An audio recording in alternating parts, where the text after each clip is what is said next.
Isang magandang umaga po sa ating lahat. Narito ang latest na weather update ngayong araw ng Wednesday, April 16, 2025.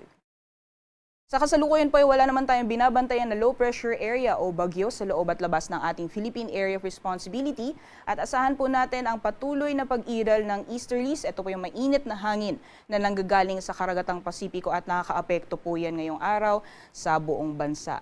Dahil po sa easterlies, asahan po natin magpapatuloy ang mainit na panahon sa malaking bahagi po ng ating kapuluan. So kung may mga pag-ulan man ay mga panandalian lamang po ito ng mga isolated thunderstorms na mas madalas pong nararanasan sa hapon sa gabi. Sa mga susunod na araw, inaasahan po natin magpapatuloy ang epekto ng easterlies sa malaking bahagi po ng ating bansa. So itong mainit na panahon na nararanasan natin ngayon ay posible pong tumagal hanggang sa darating na weekend. So magiging lagay po ng panahon ngayong araw dito sa Luzon dulot po ng epekto ng easterlies, patuloy pa rin mararanasan ang mainit na panahon lalong-lalo na pagdating ng tanghali at kung may mga pagulan man ay dulot po ito ng mga isolated na thunderstorms, especially pagdating sa hapon o sa gabi. Temperature forecast naman po para sa mga piling syudad dito po sa Luzon, sa lawag po ay maglalaro mula 25 hanggang 32 degrees Celsius. Asahan din po natin na mainit na temperatura sa Tugigaraw na maaaring umabot ng 36 degrees Celsius. For Baguio naman nasa 18 to 26 degrees Celsius, 27 to 35 degrees Celsius para dito sa Metro Manila, 25 to 32 sa Legazpi at para naman sa Tagaytay ay maaaring maglaro mula 24 hanggang 33 degrees Celsius.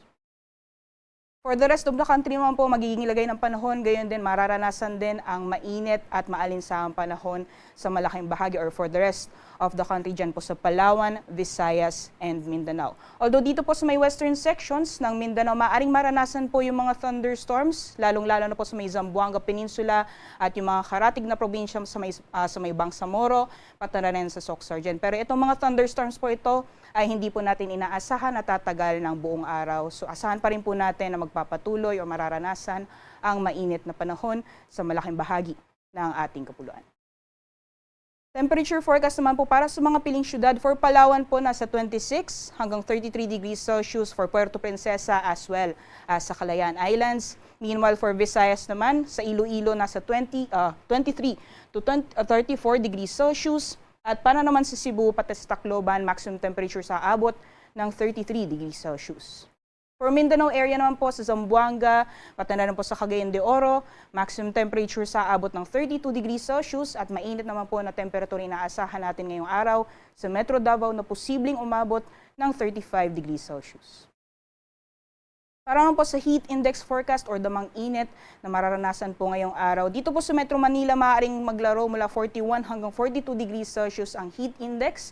At yung pinakamataas naman po sa buong bansa ay posible pong maranasan sa Los Baños, Laguna na maaaring umabot ng 50 degrees Celsius. At sinusundan po yan ng San Ildefonso, Bulacan na maaaring umabot po ng 47 degrees Celsius. So besides po dito sa Metro Manila, pati na po yung mga nabanggit na lugar, maaaring maranasan po ang danger levels or mga 42 degrees Celsius mahigit na heat indices sa ilang bahagi or malaking bahagi ng Central Luzon, ganyan sa Mimaropa, Calabarzon, pati na rin po sa Western Visayas. So sa mga nabanggit na lugar, manatili po tayong hydrated at magbaon po tayo ng payong kung lalabas mo po tayo ng ating mga tahanan.